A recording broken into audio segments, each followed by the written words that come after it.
Pero bueno, evidentemente los chapitos están negociando desde una posición de debilidad, una posición en la cual prácticamente es de rescate para ellos, y el cártel Jalisco pues está negociando para sacar la mejor parte del trato, que seguramente será un trato ventajoso para ellos. Oye, ¿qué hay de cierto? Entiendo que ya muchos de ustedes, algunos de ustedes han dicho que este video que circuló también, en donde se habla de la alianza de los chapitos con el cártel Jalisco Nueva Generación, todo parece indicar que es cierto. ¿Qué sabes tú al respecto, Oscar? Sí, sí, sí, lo que varios colegas, y esto es algo que he estado rebotando con algunas otras fuentes periodísticas y fuentes en el gobierno federal, me dicen es que es cierto, los propios chapitos, justo por la posición de debilidad en la que se encuentran y en la que no esperaban encontrarse al inicio de lo que llamamos la guerra en Sinaloa, que inició el 9 de septiembre, es que decidieron hacer una alianza con el cártel Jalisco Nueva Generación, que es el grupo criminal que tiene la mayor cantidad de recursos humanos, financieros, económicos en este momento.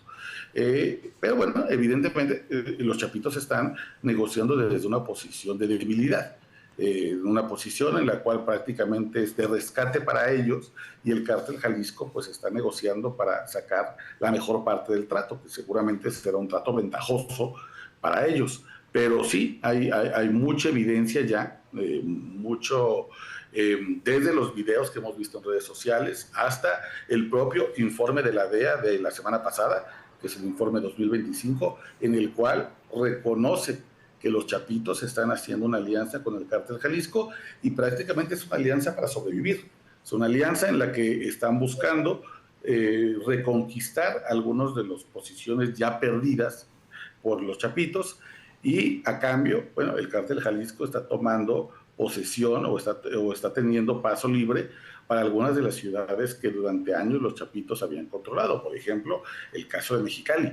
Ahí ya hay una presencia importante del cártel Jalisco, lo cual era, hasta hace unos años era prácticamente impensable hablar de que el cártel Jalisco estuviera en Mexicali, o que estuviera en La Paz, o que estuviera en Ensenada, o déjame decirte... Tamaulipas, vi que escribiste sobre la llegada del cártel a Tamaulipas, Oscar.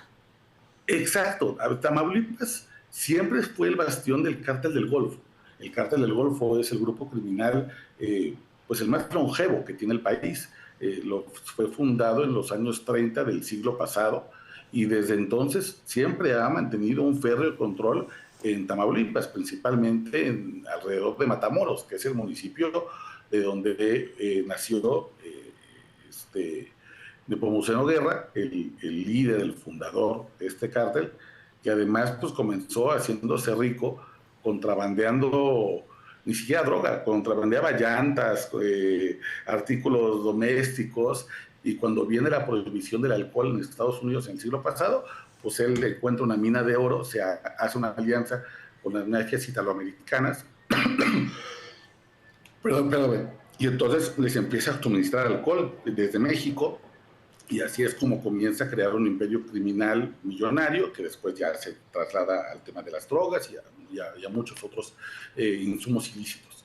Pero durante muchos años el cártel del Golfo se mantuvo en Tamaulipas, y siempre dijo que nunca nadie iba a entrar a Tamaulipas, que el cártel del Golfo iba a tener siempre el control del Estado. E incluso cuando crean a los Zetas, y los Zetas comienzan a independizarse y a declarar la guerra al cártel del Golfo, ambos grupos defienden Tamaulipas como su bastión e impiden que cualquier persona llegue. El Chapo quiso llegar a Tamaulipas porque le interesaba mucho la Puerta a Texas. El Mayo quiso hacerlo, ambos fracasaron terriblemente, les asesinaron una cantidad brutal de personas, porque el cártel del Golfo mantuvo siempre una frontera dura. No había forma de pasar.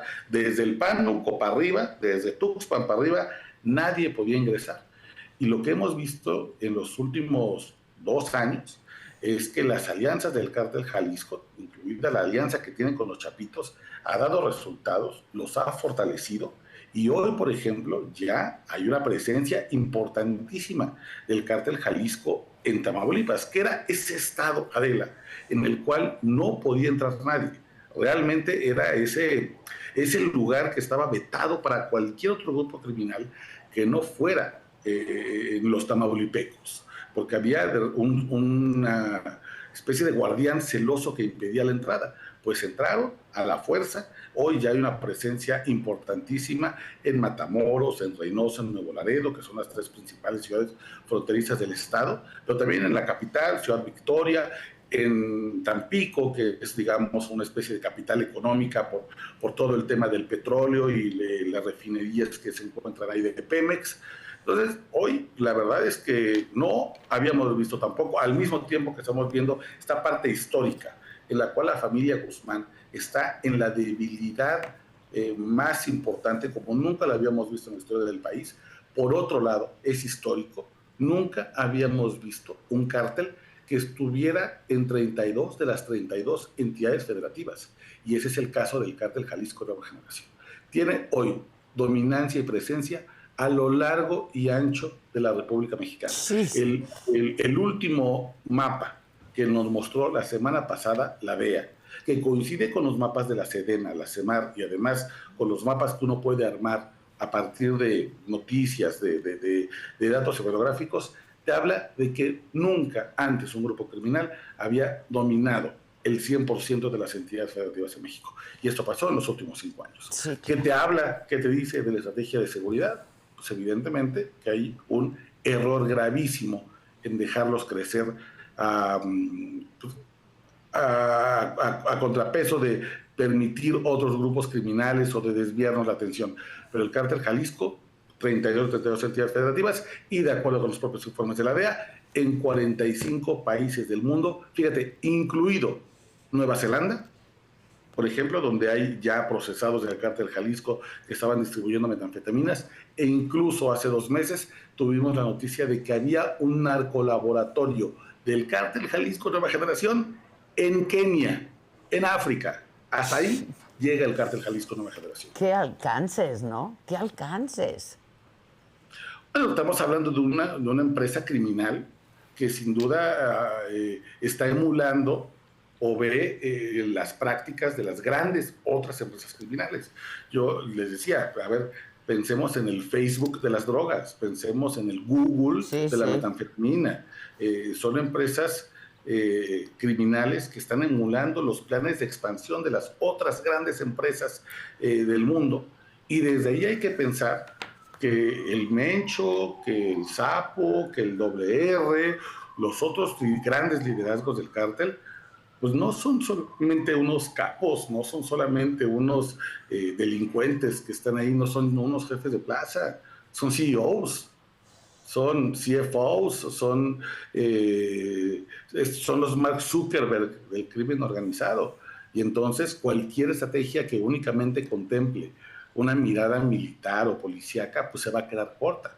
Hay que siempre entender que si se trata de empresas, pues hay que atender y atacar a esas empresas siempre desde un punto de vista financiero. Todo lo demás tiene que ser complementario, pero si solamente los vemos o si solamente pretendemos que a balazos se va a acabar el asunto, pues yo creo que estamos pensando mal y estamos subestimando el tamaño de esas empresas criminales. Sí, digo, ni en los mejores tiempos del cártel de Sinaloa, ¿no? Tenía estos alcances que tiene hoy el Nueva Generación.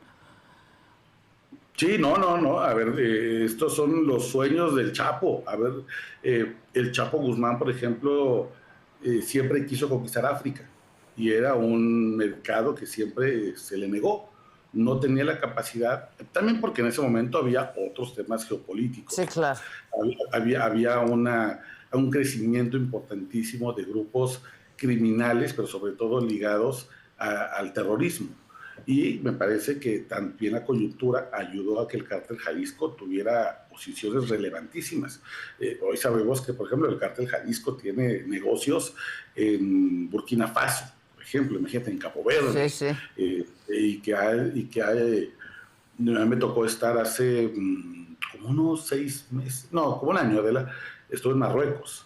Y me tocó atestiguar que incluso en Marruecos el cártel Jalisco tiene presencia. Yo hablaba con algunas personas de seguridad, gente que estaba operando los temas antidrogas en Marruecos, y me decían, es una preocupación el cártel mexicano.